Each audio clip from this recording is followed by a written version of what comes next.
The usual amount of worries for the 1985 is the Parramatta boss, John Money. And he's here with me right now. Now, because there's Growth, Hunt, Kenny, Sterling, Taylor, Muggleton. That's a hell of a hole in the football team to start with. And you don't have them for how many weeks? We don't have them for 4 weeks, and it could be up to 9 weeks, depending on how well their teams... How their particular teams go in the competition over there. And the reports on Eric Growth left the field twice in 2 weeks with a knee injury? Well, Eric's got a sore knee. He's had a sore knee for possibly 2 seasons. And apparently it's the same injury that he has out here. He plays with it out here week after week, but I don't know how keen Eric is over there. He might be sending out some distress signals. He might want to come home. Do you keep in touch with the boys, or they keep in touch with you by phone or letter? I've had a few cards from Peter Sterling and a couple from Eric, and they seem to be doing okay. Well, now, you're going to be virtually without your what would be accredited as your first grade three-quarter line for the opening 4 weeks or 9 weeks. Now, conceivably, the horse could have bolted by halfway through the competition. Well, that is a concern. We've imported some good players though, and like all other clubs we've built up, we've got a lot of players that are trialling that look good, and hopefully they'll come through. But experienced first grade players like Steve Broughton, we think they'll be a great acquisition for the club.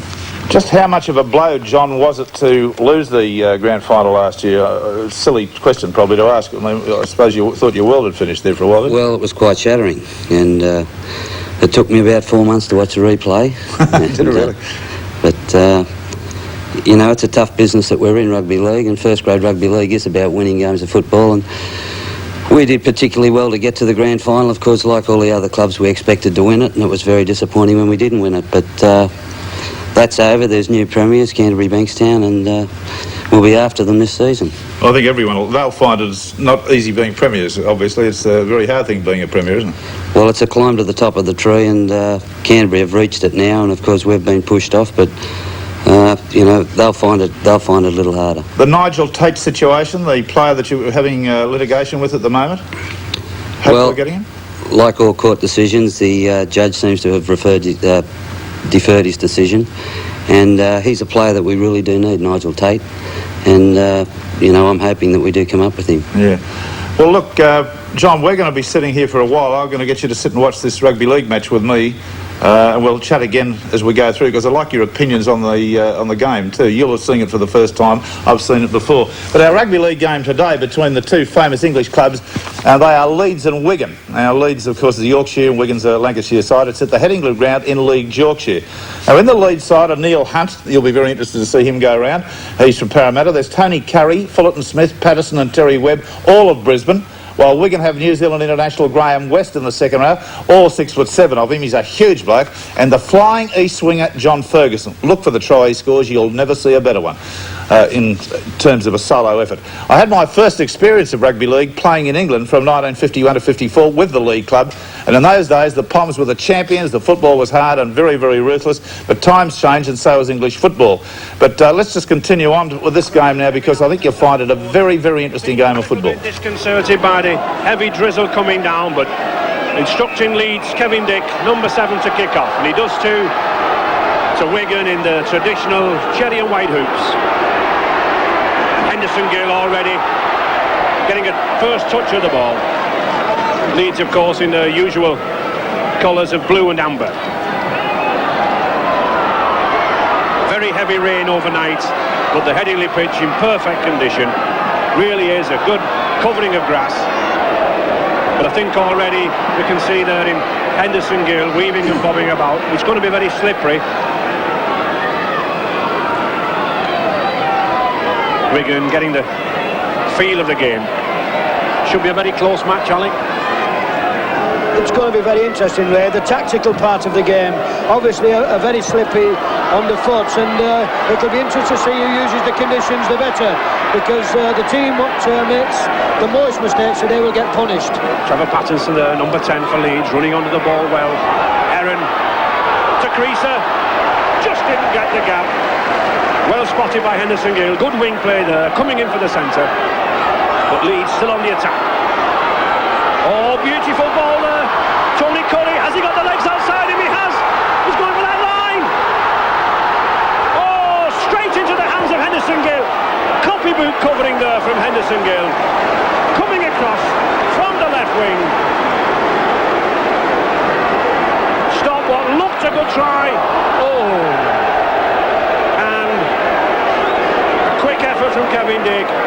wasted effort after all that good football.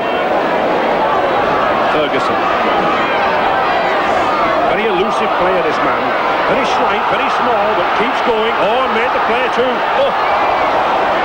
Well, a little fit of temper there from Nicky Kiss, the ex-Saddleworth Rangers player, but I think the pass was unexpected.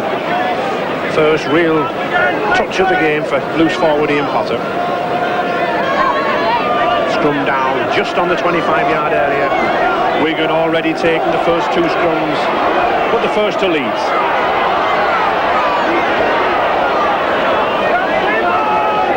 He used to be a football player with Scunthorpe, did this lad Wilkinson. He looks too big for a footballer for me, but this is a footballer hunt. Good sidestepping, tricky run from Neil Hunt. Heron, running onto the ball well there, the Leeds forwards. This number 11, Fullerton Smith, I think, likes to run on the ball wide. Well, they do actually, Ray, and what's nice to see that both sides are quite prepared to throw the ball about, because it's very, very slippy out there, and I think both sides realise that the first score on the board is very, very important indeed. Number 7, Kevin Dick, getting nowhere. Hasn't been in the team in the early part of the season, but had a very, very good game at Barrow last week, and coach Maurice Bamford brought him back for his experience. He's asking the Wigan forwards to get back under the law. The defending side must make the scrum. What a penalty again. Well, he's certainly not very happy with this scrummaging. Feeding again, another feeding decision. That's 2 or 3 we've had so far. And Whitfield to kick to touch.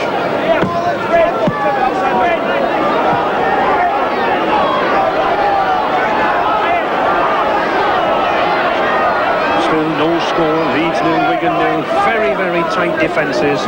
I think the introduction of quite a few Australian players has certainly tightened defences up in this country. But here's a gap. Oh, that was high. Well, Kevin Dick going in high, I think a penalty.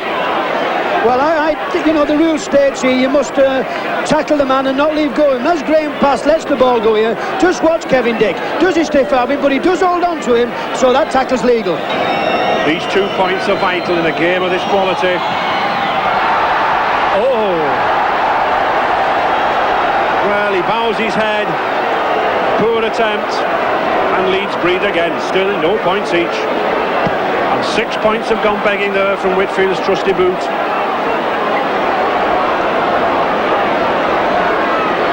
Ooh. I don't think I'd like to be tackled like that at 18 years of age.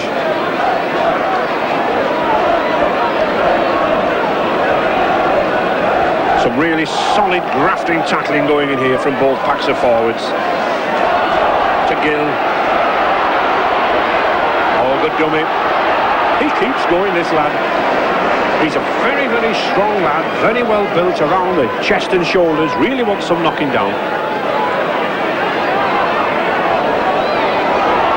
West.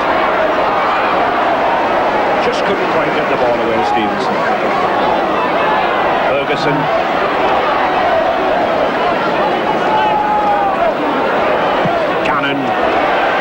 Good chip kick.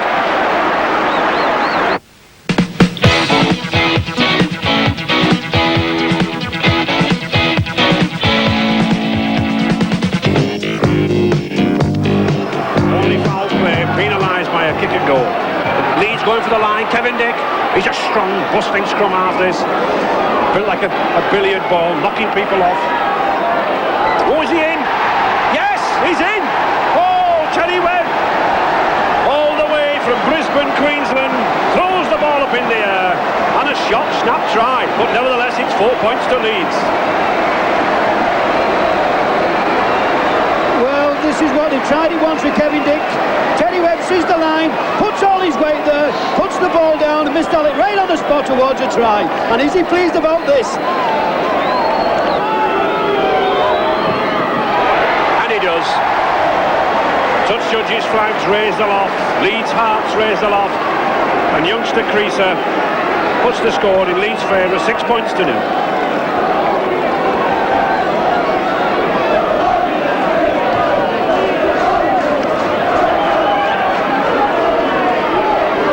taken by youngster Creaser. Well, this lad David Creaser was the best man this morning at David Schofield, the Hull and Great Britain's wedding, but he didn't give his speech this afternoon, and that 2 points will make his trip worthwhile.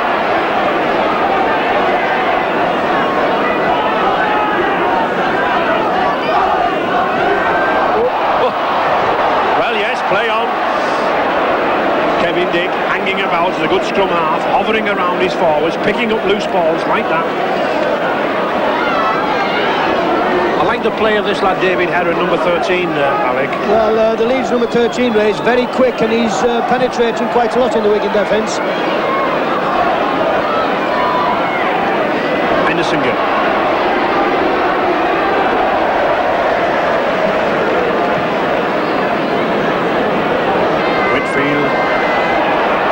Losing his footing a lot. Oh, good ball to Ferguson. Oh, and he's still going, this lad Ferguson. He's a tricky customer. Oh, has he got the outside? Yes! Oh, what a try out of nothing! We won't see an opportunist try like that for a long, long day. There seemed absolutely nothing on for this wingman, John Ferguson. He looks a small man, but what strength in him.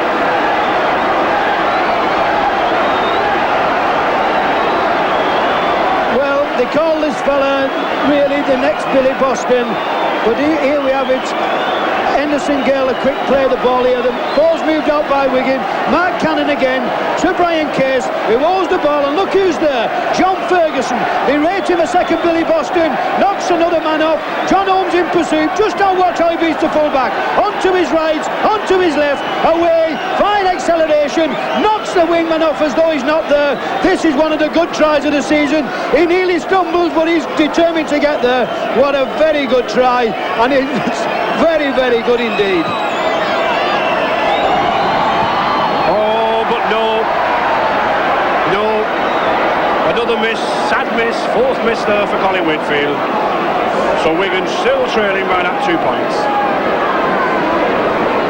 Well judged by Edwards.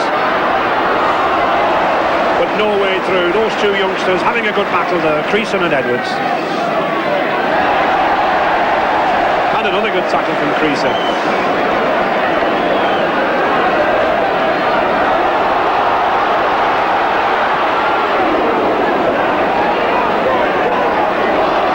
Oh, well recovered Case. And 6 more tackles. To West. Oh, good ball to Case. Good backing up there from the hooker, Nicky Case. Wigan now putting their best rugby together to Scott. Cannon again. Holden. Oh, he's got Ferguson with him again. Well, just look at this man, John Ferguson, this Eastern Suburbs wing, coming into the centre, and a penalty. Again, referee Kevin Allen saying that David Heron wouldn't allow Ferguson to play the ball. And that's the second penalty against Heron for the same offence. Well, this is absolutely tremendous football by Wigan. They've moved the ball about, but just watch John Ferguson pops up from the wing, and as he's being tackled, Fullerton Smith, he gets up to pass it, and Fullerton Smith holds him down, and the penalty for not releasing him. Every time you miss one, the pressure comes on. In front of the post, 28 yards. Oh, he's hit the post. Oh, what a let-off for Leeds, and what a sad day for Colin Whitfield.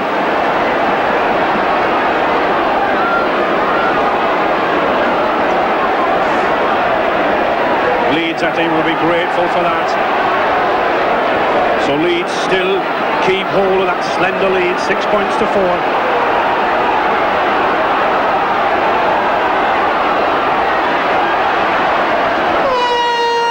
And the half-time hooter, 6 points to 4 for Leeds. So what did you think of that lot? Oh, the English Rugby League seems to have improved. Stiffened up a little bit in defence, although when you see Ferguson go through 4 tackles, I must say one of your blokes was an offender there too, Neil Hunt. Neil Hunt looked like he could have dislocated a finger in that tackle. He did a little bit of jumper grabbing, but Ferguson's a good player. He scored tries like that in Sydney, and you know, with the defence a little less solid as it is in England, he'd be scoring a lot of tries. Would Ferguson. we be giving secrets out of school if we mentioned that business about Fergo's age? No, I think Ferguson was about 32, 33 when he came to Sydney, and he's been down here for a couple of seasons now, so... So he's into his middle 30s? Sure, he's a great player, though. Oh, no question about it. I think he'd scored 11 or 12 tries up until the time that he scored that one. Now, maybe he's got it double that in the interim. Just looking at some of the players there, was anyone else that impressed you on the either side? Well, I thought one of the Queenslanders was playing particularly well, and the lock forward played well. Yeah, Heron, the 5'8", he's a good player. Holmes, We've seen John Holmes before. Oh, yes, he's toured on a few occasions. He is a good player. All right. OK, are you going to sit and watch the second half? Love to. Yes. OK, let's take a break right now. We'll come back to the second half of that same match.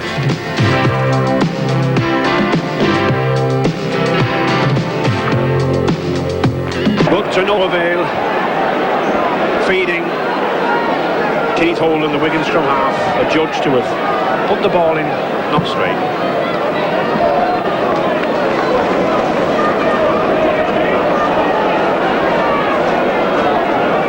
John Holmes, number 6 for Leeds, directing operations, the game he knows, delicately in the balance.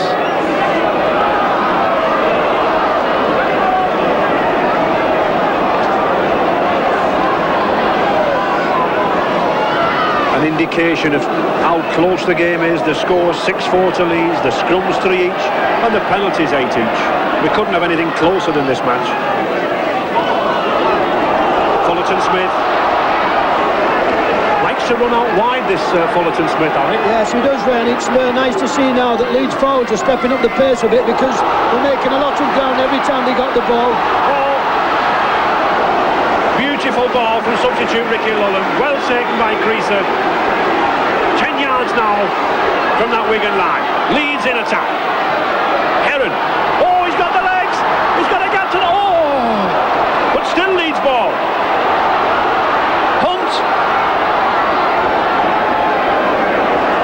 Well, I think he tackled him by his hair there, but it was effective. He's down. 6 tackle coming up.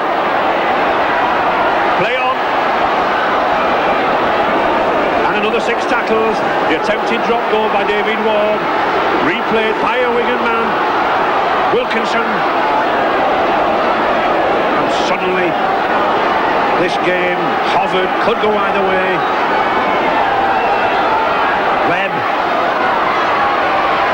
Haig, Lullen, still Leeds ball. Hunt, a nice dummy. Oh, well taken.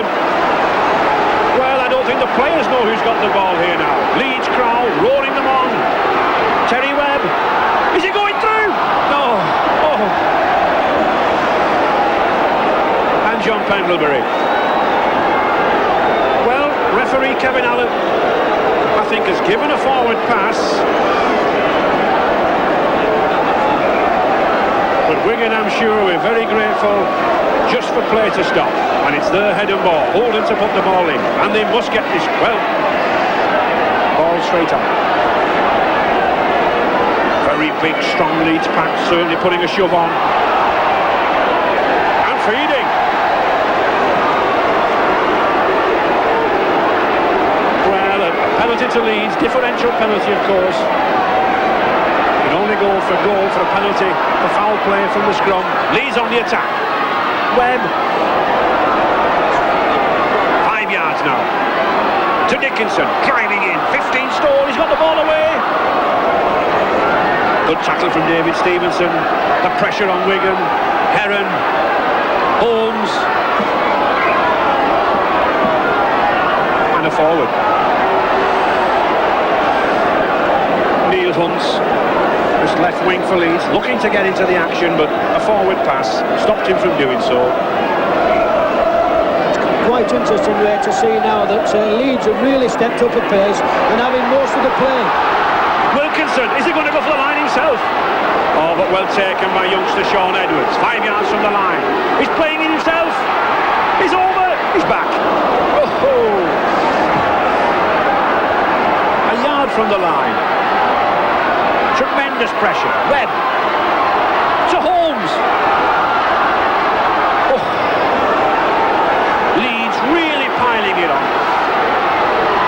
Wilkinson.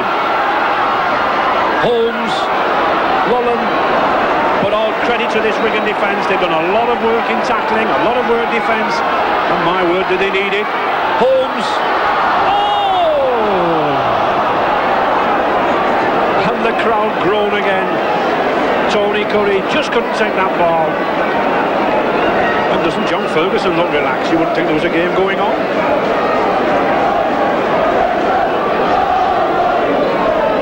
Wigan scrum, and they get it. No. Referee Allen not very happy with the way youngster Keith Holding's feeding this scrum, and he gets it. Wigan again. Wigan stood tremendous pressure there, and all credit to them. They're coming back.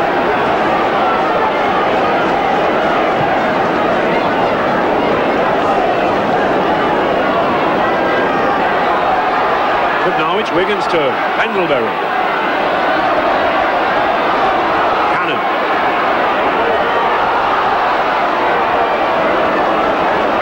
The sixth tackle coming up.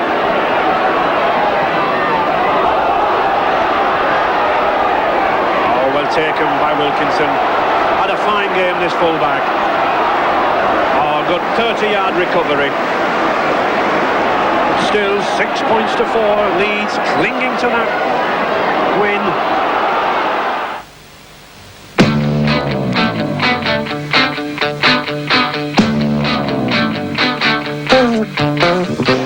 Holmes. Oh, good run from Holmes. He's got the ball with him. Oh, he's going over the line. Oh, tremendous try. And it was the man John Holmes who carved that try out for Tony Curry. Beautiful three-quarter play. And good backing up from that Australian Tony Curry. But the man who started it all, John Holmes.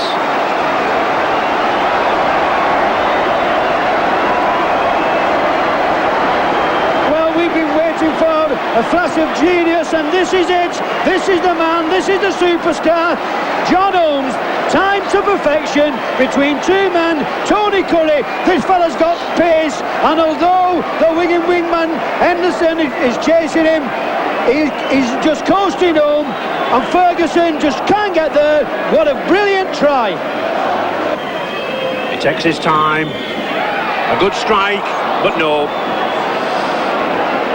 So, a look of despondency on Crease's face, but nevertheless Leeds still in the lead, 10 points to 4.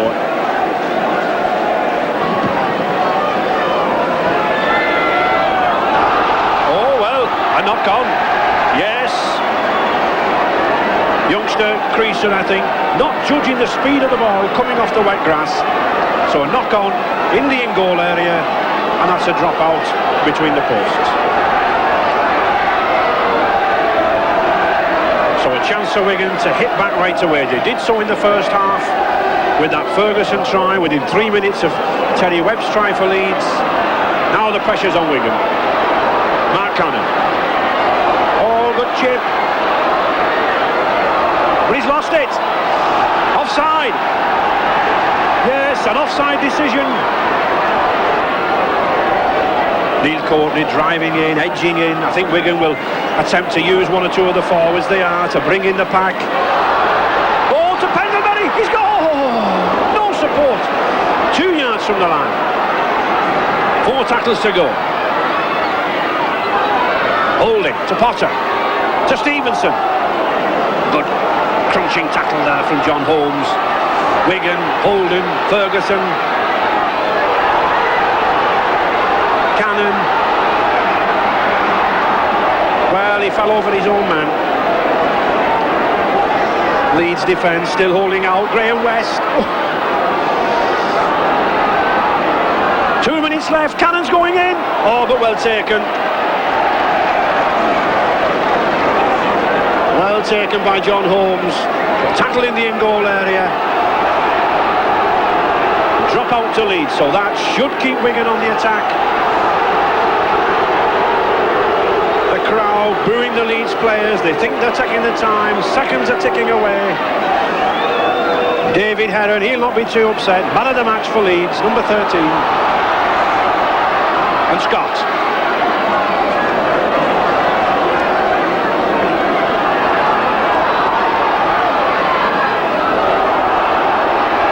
A minute to go, 4 tackles for Wigan. He's going for the line, Pendlebury. Oh! 5 yards from this line, what pressure, Ferguson looking for support, Courtney, Case. Just couldn't get it through. What a tremendous defence of this Leeds side got. 1 minute left, 3 tackles, holding. And I think this substitute Pendlebury's had a fine game since he came on. Holding. No, lost the tackle there. 6th tackle coming up, and I think if Wigan don't put this ball up in the air, and they will do, is it too far? But again, the pressure's on. Well taken by Wilkinson. Well, you certainly can't say, Ray, that this game's not had everything. It's had football, it's had tackling, it's got suspense, and I don't think this game's over yet.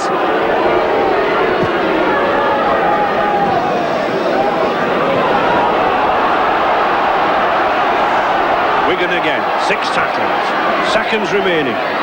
Not much time added on. We've had very, very few stoppages, and this gate of 10,000 have thoroughly enjoyed this match. Oh, Graham West. Oh. On the 25-yard line, 4 tackles to go. The 40 minutes are now up. We're waiting for the hooter.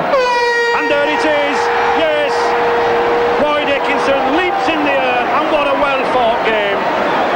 Leeds 10, Wigan 4, tries to Leeds, Terry Webb, Tony Curry, and that wonderful try from John Ferguson. But what a credit to the game of rugby league this match. So what did you think of the game? Do you get anything out of it? Oh, it's a different game. The Sydney Rugby League game is a different game to any game, even the rugby league they play in the country in New South Wales. It's a different game, the same with the British I've football. been over there several times in the last couple of years, and I detect a stiffening of the defence, which was not there previously. Mainly it's got to be due to the huge number of Australian and New Zealanders over there. That's the main difference between now and the old days. Well, there are a lot of players over there, and they're having problems with the amount of players over there. I think they've got to restrict it. I don't think we can have 100 players from Australia in England. No, I don't believe we've got the capabilities to do that either. All right, look, let's just get back to the Parramatta side for a moment. You've got Penrith at Penrith Park as your first trial next week. Then you go to Norths at Cessnock, Cronulla and Newcastle. That's as an early game to the Canterbury and Newcastle Repside game, isn't it?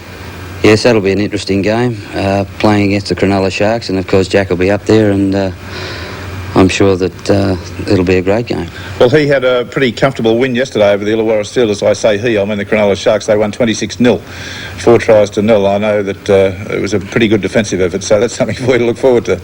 Yeah, they had a great attacking side last year, Cronulla, and they didn't have any trouble at all running in points against even the top sides. Question I've been asked by a number of Parramatta fans is why the Parramatta club agreed to allow their players to sign in England, the 5 that you got over there, till the duration of the English competition. Why? Well, their contracts had expired, and that's the bottom line on the story. The contracts were up. The players were free agents. They could have negotiated contracts with any of the richer clubs in Sydney, and Parramatta probably wouldn't have been able to hold these players if we wouldn't have agreed to terms like that. So they wielded the big stick, really. Well, the players said, we want to go to England. They're young guys. They want to get out and see the world, and I can see that side of things, but hopefully the horse won't have bolted by the time they get back. Not for John Money's sake, yeah. Sure. It's going to be a tough season. So do I. One final question, John. Does it affect you and the team not having a home ground? Your own home ground? It certainly does, and the condition of Granville Park, we were surprised. We were there yesterday, and a few of the players said there's something different about Granville Park, and there was grass on it. But we'd like to have our own oval, and next season we'll be back at Cumberland Oval, and that'll be I'm going to believe that when I see it, believe me. There's been so many hang-ups there that I'm going to believe that when I see it. Talking to John Money, the Parramatta coach, who's got a pretty tough job on his plate this year. I don't envy him being without all those star players for the first certainly 4, maybe 9 matches. Think of yourself in that particular case. Thanks for being with us, John. Thanks, Rex. We'll take a break and we'll be back.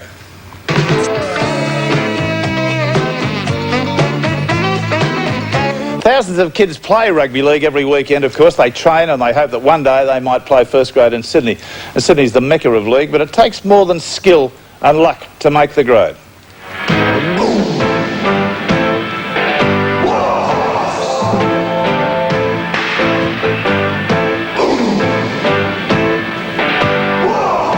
This is Sydney Rugby League, the toughest football competition in the world. To make the grade in Sydney is an achievement.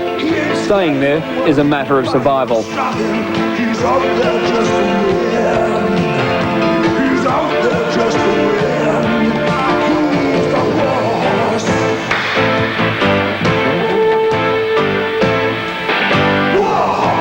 At this time every year, hundreds of young rookies are trying to fulfil their dreams. At all costs, they want to become professional footballers, but only a few will make it past the local paddock. Here at Redfern, more than 100 unknown hopefuls will trial. At best, only 5 will make the gradings, and even then, they're a long way short of earning a living from one of Australia's toughest sports. But for many of these young men, football is more than a sport. It's their chance for a new lifestyle, their chance at stardom, and most of all, financial security. They come from the back streets of Redfern or the western suburbs. Some have left their jobs in the country, some have even left their country, like former Tongan Rugby Union international Dohi Leia. He's unemployed and trying to make football his future. A knee injury put paid to that. But he's not the only one who has pinned all his hopes on making the grade. Warren Wilson played third grade with Canberra last year. Now he's back in the meatworks trying to keep his dreams alive. I come from the country. I had a season with Canberra last year and I only played third grade, and I thought, I reckon I can play well enough to play one more grade. So I went on back to Cairns and come all the way back up to give it a go. Got nothing to lose. Have you found a job down here? No, not yet. I'm just sit on the dole, just waiting until the trial's finished and see what happens. South Sydney's coach Ron Willey is one of the true veterans of the code. During the last 30 years, he's seen thousands of hopefuls just like Warren Wilson. Most leave disappointed. Most of the players that trialled last year are here again this year. They probably think, well, last year I wasn't in good enough shape, or last year I might have played in the wrong position, or I might have had the right football boots, and they live in eternal hope that they might get the nod this year. There are those who never stop trying, like Chopper. He's a legend at South Sydney, the only man to have played 100 trials, and he knows all about hard knocks. In '83 I got selected in the train-on squad, and then unfortunately second last trial I got dropped. Chopper probably should have learnt a few tricks during his many appearances at the trials. Like everyone, he has the problem of getting noticed, but there are ways. Wear bright clothing, you're going to show. Just show off as much as you can. Just don't act like a real hero. Prove that you can play football. Just try to make, I don't know, you just got to really push yourself. Make the other guys look good. Because if you make them look good, you're going to look 100% better than them. The bright clothes must have done the trick. Joe Avenevoli was invited back for another run. That doesn't mean he's made it, though. It just means he's still in the hunt. The 22-year-old public servant is hopeful, most hopeful of making $1. You shouldn't have to play park football and get your head beat in if you can go a bit further, one step further and get into grade. Getting into grade where you might get $20 for a win as a third grader, obviously that's not a lot of money either. No, well, you've got to start somewhere. You look at third grade straight off, perhaps on the bench, and then, you know, your dream is to play for Australia, first grade. But just how much money can he look forward to? At most clubs, third grade players receive no signing-on fee and take home $20 for a win and a meagre $10 if they lose. But if they're lucky, stay fit and have the ability to make first grade, they can look forward to an average signing-on fee of between $15,000 and $25,000. And at most clubs, match payments of $200 a win and $100 a loss. Warren Wilson wasn't one of the lucky ones. He missed out and will now try again at Eastern Suburbs. He already knows what to expect. I enjoyed last season, but I'd like to go one better.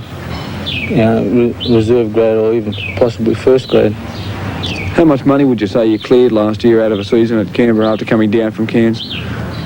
Well, I made about $2,000 and after tax, so I took home about 600, 700, something like that. There have been others who've made it all the way to the top, only to take a fall.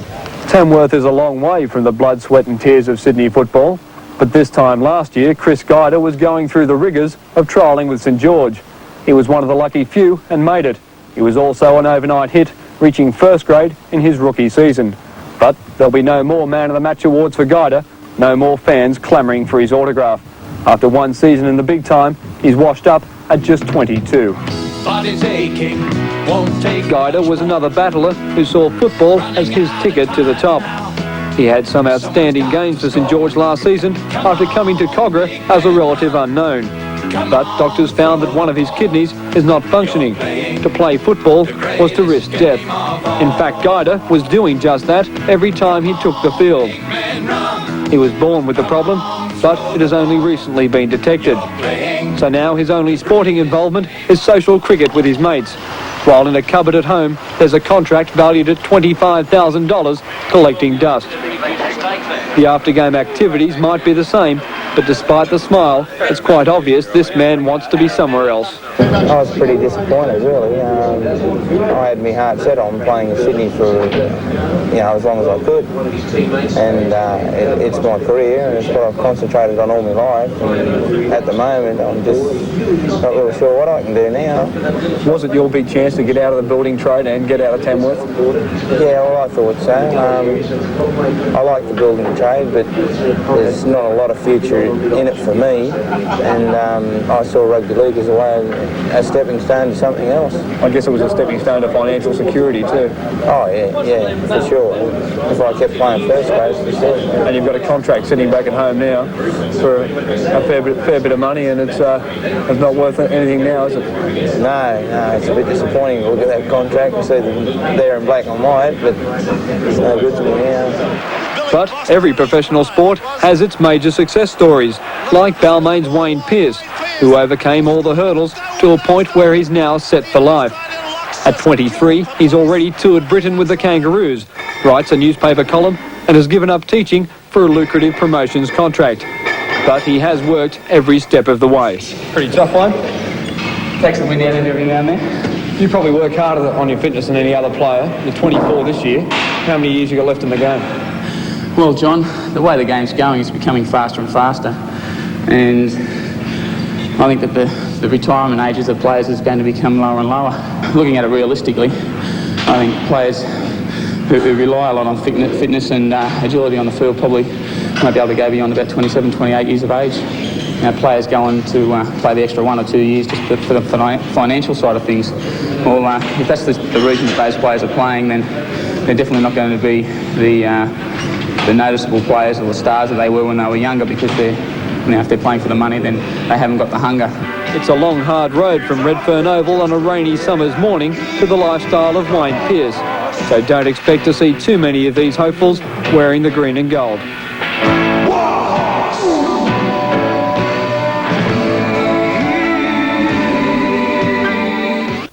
Mike, nice to have you on the show. Pleasure, Rex. Let's talk English Rugby League for a moment, or things connected with English Rugby League. Is it still a learning